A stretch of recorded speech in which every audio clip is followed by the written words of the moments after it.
Assalamualaikum warahmatullahi wabarakatuh. Hello, we are from group 6 and today we are going to presenting about our presentation and the title is Principles of Language Learning Chapter 2 and these are the names member of our group: Donita amars azhari, Fitri indrasari asih, Sabiela putri, Berliana risyah, and the last one is Diana ummi cahyani. Practicality. Practicality refers to the logistical, down-to-earth, administrative issues involved in making, giving, and scoring an assessment instrument. These include cost, the amount of time it takes to construct and to administer, ease of scoring, and ease of interpreting or reporting the result. By Mozavi, 2009, page 510, a test that fails to meet such criteria is impractical.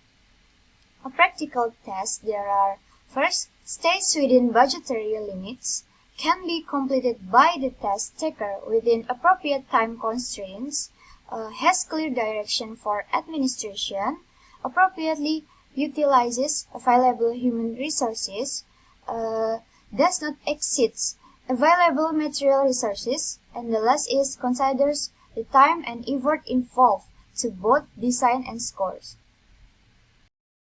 A test of language proficiency that takes a student 5 hours to complete is impractical. It consumes more time than is available to accomplish its objective. A test that requires individual, one-on-one proctoring is impractical for a group of several hundred test takers and only a handful of examiners.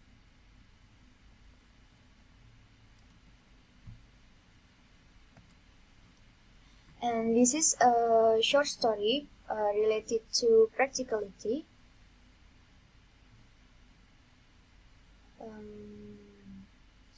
And the result is, finally, the proctor checked a test booklet and was shocked to discover that the wrong audio program was playing a content item for another form of the same test. And then, in classroom-based testing, time is almost always a crucial practicality factor for busy teacher with too few hours in the day. From the two statements above, it can be related to the existence of very minimal or limited time to correct values and others from correcting values. Many things were not picked up in a timely manner so that many mistakes were made during the assessment process. Reliability. A reliable test is consistent and independable. If you give the same test to the same student or match students of two different coins, the test should yield similar results. We might capsule the principle of reliability in the following. A reliability test has consistent conditioning across two or more administration, gives clear direction for scoring or evaluation, has uniform rubric for scoring or evaluation, lends itself to consistent application of rubric by the score, and the last contain item or text that are unambiguous to the test taker. Student-related reliability. The most common learner-related issue in reliability is caused by temporary illness, fatigue, a bad day, asthenia, and other physical or physiological factors, which may make an observer score difficult for one true score. Also included in this category are such for as a test taker, test witnesses, or strategy for effective test taking. Greater reliability, human error, subjectivity, and bias may enter into the scoring process.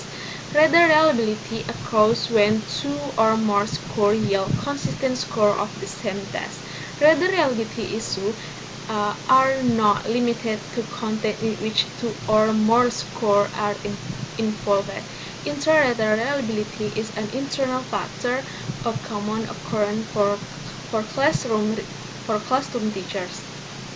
Such reliability can be invalid in case unclear scoring criteria fatigue based toward particular good and bad student or simple carelessness.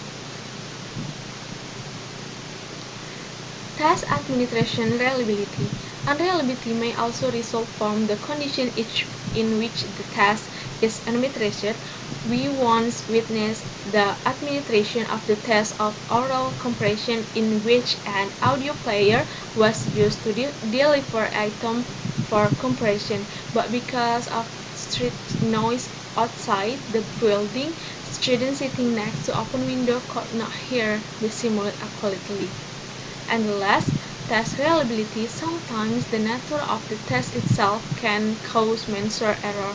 Tests with multiple choice exam must be carefully designed include number of characteristics that guard against unreliability. For example, the item needs to be evenly difficult, distractor need to be well designed, and item need to be well distributed to make test reliable. Next.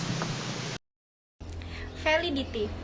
Validity is the extent to which inferences made from assessment results are appropriate, meaningful, and useful for the purpose of the assessment. It is the most complicated yet the most important principle. Validity can be measured using statistical correlation with other related measures. Validity have 5 principles, and the first one is content validity. A test is said to have content validity when it actually samples the subject matter about which conclusions are to be drawn and require the test taker to perform the behavior being measured. For example, speaking ability is tested using speaking performance. Not pencil and paper test, it can be identified when we can define the achievement being measured.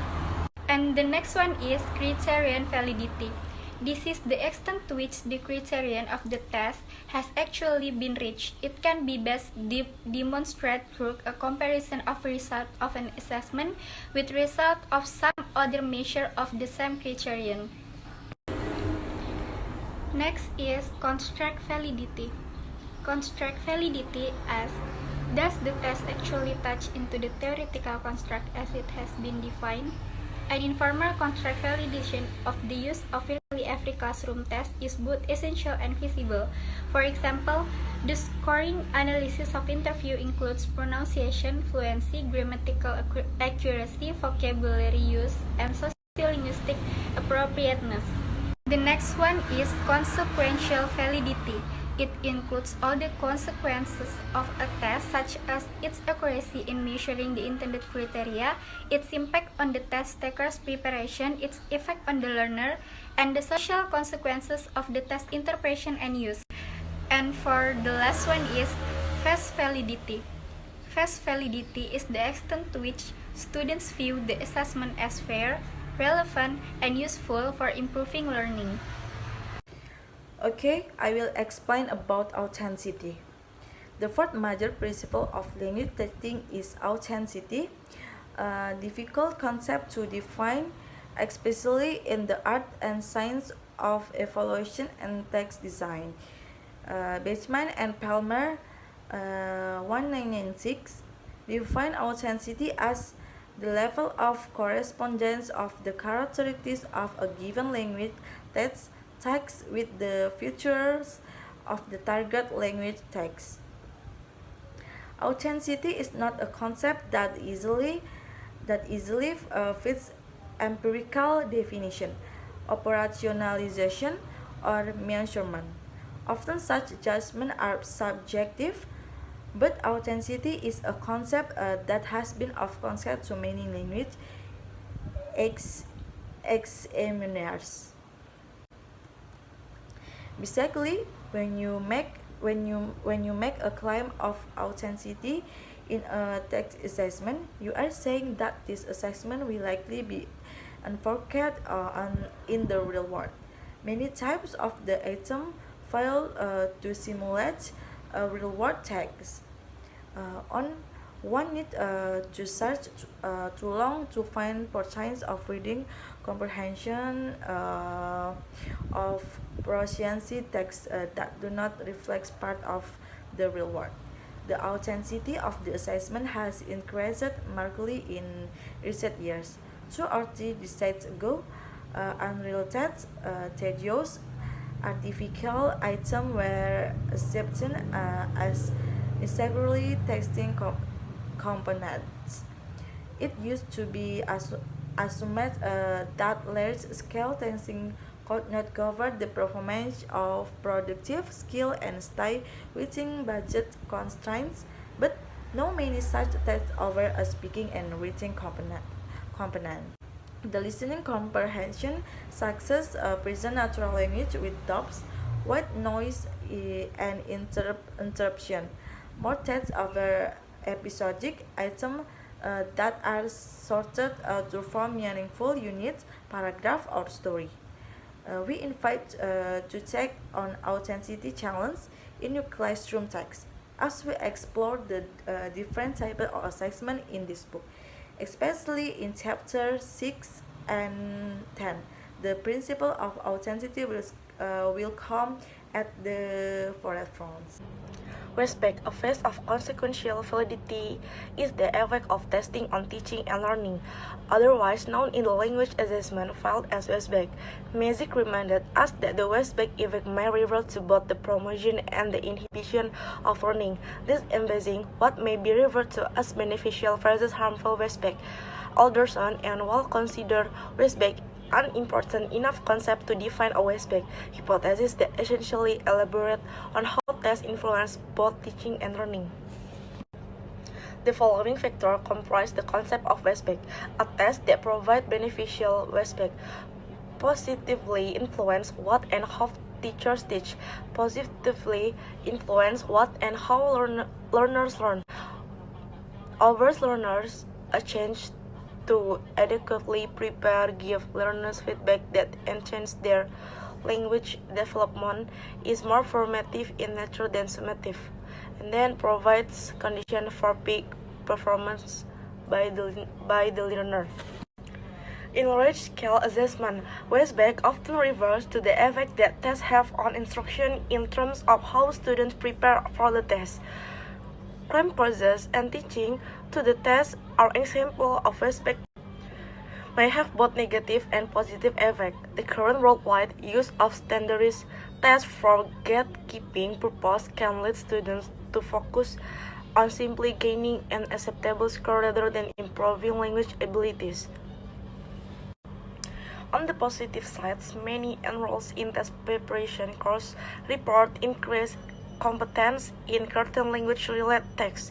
In classroom-based assessment, Westback can have a number of positive manifestations ranging from the benefit of preparing and reviewing for a test to the learning that occurs from feedback on one's performance.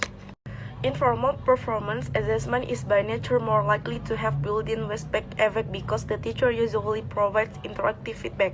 Formal tests can also have positive Westback, but they provide no beneficial Westback if the students receive a simple grade or a single overall numerical score.